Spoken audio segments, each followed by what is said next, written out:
bendiga, hermanos. Les doy gracias a Dios por su bondad, por habernos salvado, por su gracia y misericordia.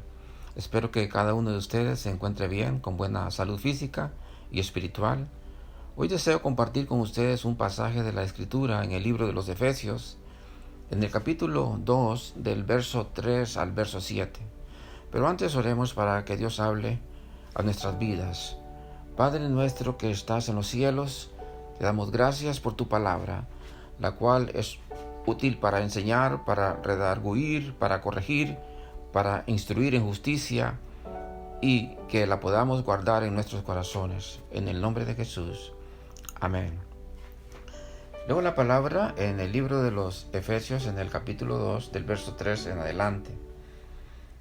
Entre los cuales también todos nosotros vivimos en otro tiempo, en los deseos de nuestra carne, haciendo la voluntad de la carne y de los pensamientos, y éramos por naturaleza hijos de ira, lo mismo que los demás.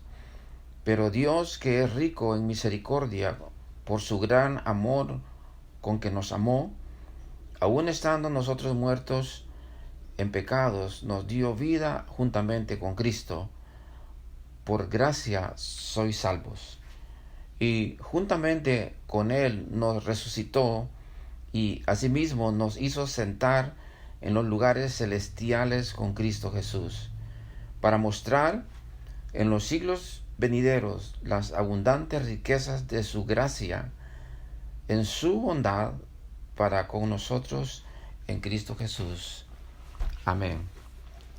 Aquí en el capítulo 2 dice que estábamos muertos en delitos y pecados.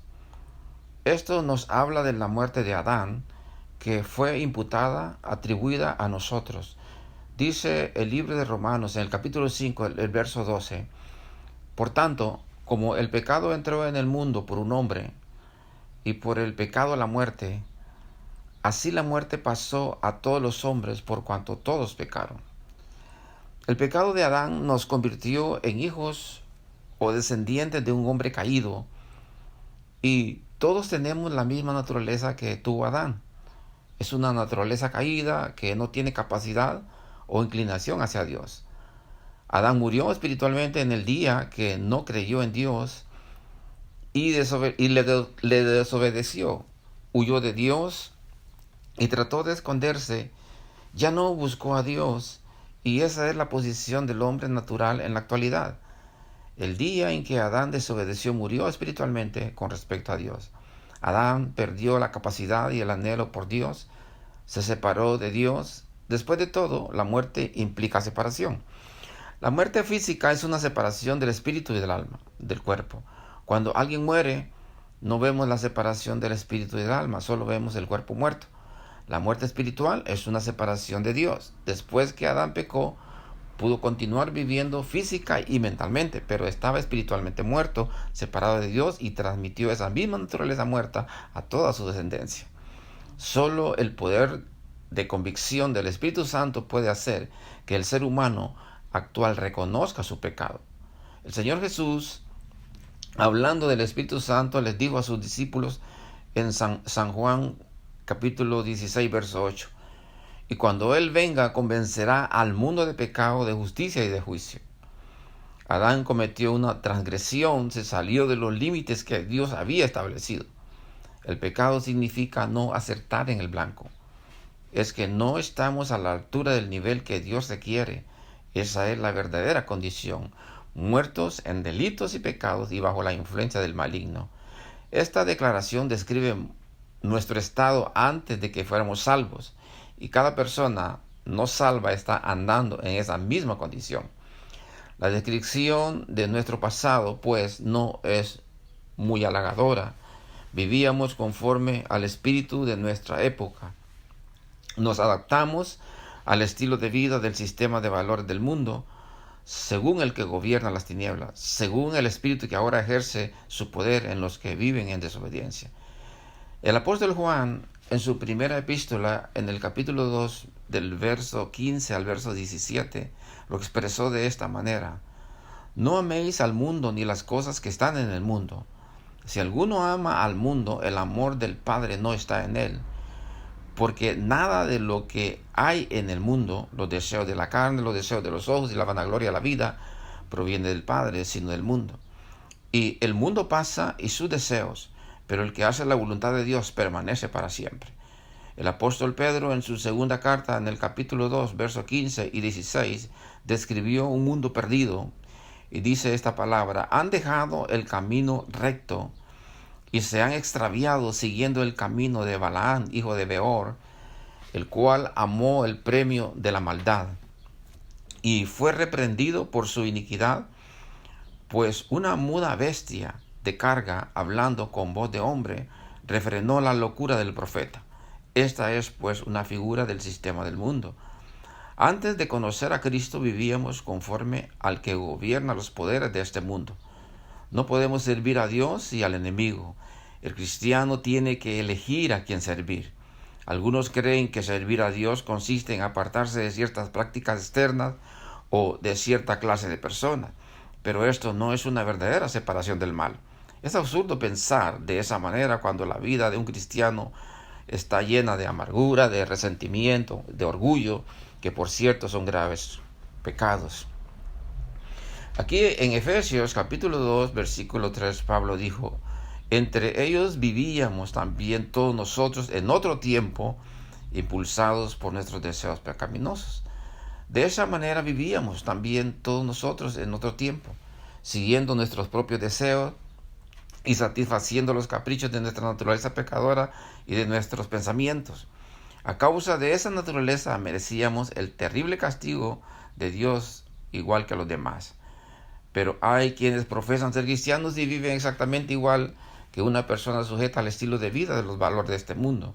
Su forma de vivir está impulsada y motivada por una filosofía en la cual Dios no tiene cabida e influenciada por los principios del maligno. Dios es rico en misericordia, en compasión, y Él ha tenido misericordia de nosotros por su gran amor con que nos amó. El ser humano es un fracaso total, es incapaz de salvarse a sí mismo. Dios interviene en esa escena de muerte con su compasión abundante. Él es un Dios infinito, que es rico porque tiene una misericordia infinita. Él tiene lo que una persona necesita. El único requisito es creer en Él. Ahora, ¿qué significa ser salvado por la gracia de Dios? Estábamos espiritualmente muertos de nuestros pecados y éramos totalmente incapaces de salvarnos a nosotros mismos, y Dios intervino en esa escena y por gracia nos alcanzó.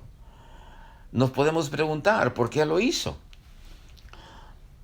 No pudo encontrar en nosotros un motivo, lo encontró en sí mismo. Cuando Dios descendió para liberar a los israelitas, no lo hizo porque ellos eran buenos, atractivos o le estuvieran sirviendo, porque no lo estaban haciendo. Era un pueblo obstinado e idólatra porque adoraban a un becerro de oro en el desierto. Pero Dios dijo que escuchó su clamor. ¿Por qué decidió intervenir a su favor? Porque les amaba. Y también Él nos ama a nosotros. La Biblia dice: porque por gracia sois salvos por medio de la fe, y esto no de vosotros, pues es don de Dios, no por obras, para que nadie se gloríe. Éramos pecadores perdidos, y Dios aún así nos amaba, pero el amor de Dios no podía introducirnos en el cielo, porque tenía que proveer la salvación y pagó el castigo por nuestros pecados. A causa de un pecado podemos perder compañerismo con Dios, porque el pecado rompe esa comunión, pero no podemos perder la relación de hijos. Se puede entristecer al Espíritu de Dios, pero siempre se puede recuperar el trato con Él. Recordemos que el apóstol Juan dijo en su primera carta,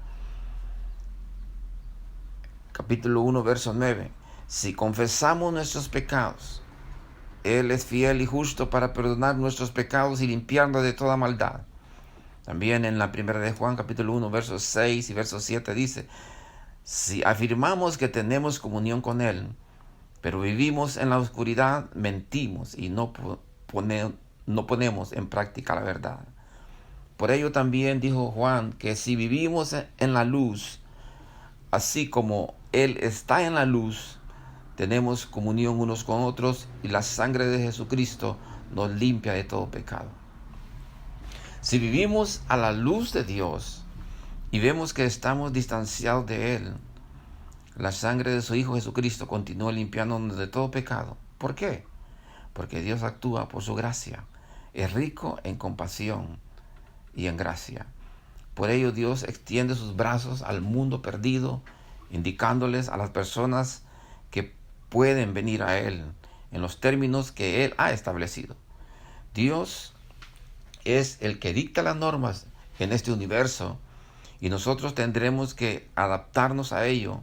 Dios nos ama y no podemos evitar que Él nos ame. El pecado, el estar fuera de la esfera de la voluntad de Dios, el darle la espalda a Dios, todo ello impedirá que experimentemos el amor de Dios. Pero si vamos a Él por medio de Cristo, Él le salvará y entonces experimentará ese amor porque su compasión es abundante. Dios nos levantó de un cementerio espiritual. Nuestra posición actual es que en unión con Cristo Jesús, Dios nos resucitó y nos hizo sentar con Él en las regiones celestes. ¿Y cuál es nuestro futuro? ¿Para qué todo esto? La palabra dice, para mostrar en los siglos venideros las abundantes riquezas de su gracia en su bondad para con nosotros en Cristo Jesús. Estábamos perdidos y no merecíamos ser salvos, pero estaremos en el cielo. Solo por la gracia de Dios fuimos salvados. Este será un motivo de alabanza a Dios por toda la eternidad. Estaremos allí y eso será suficiente. Por lo que sé, esta es la expectativa más hermosa de cada creyente. Y será así por la gracia de Dios. Estimado hermano y amigo, a usted también puede alcanzarle esa misma gracia. Solo tiene que acercarse a Dios dirigiéndose a Él en el nombre de Cristo, en base a los méritos de su obra en la cruz, diciéndole que quiere depositar su fe en Él. Si desea recibir la salvación que está disponible a través de Jesús, ponga su fe en Él. Confíe plenamente en su muerte como el sacrificio suficiente por sus pecados. Dependa total y únicamente de Él como su Salvador. Dios estará siempre con sus brazos abiertos para recibir todo aquel que quiera venir a Él. Amén. Espero, hermanos, que esta palabra siempre nos traiga una reflexión en nuestras vidas y que también que sea de mucha bendición para cada uno de ustedes. Para finalizar, deseo que oremos juntos, dándole gracias a Dios. Padre nuestro que estás en los cielos, gracias por todas las bendiciones. Estamos agradecidos por todas las cosas que recibimos de ti. Gracias por morir por los pecados nuestros y proveernos la salvación. En el nombre de Jesús. Amén. Hermanos, que Dios les continúe bendiciendo y nos vemos pronto. Dios les bendiga.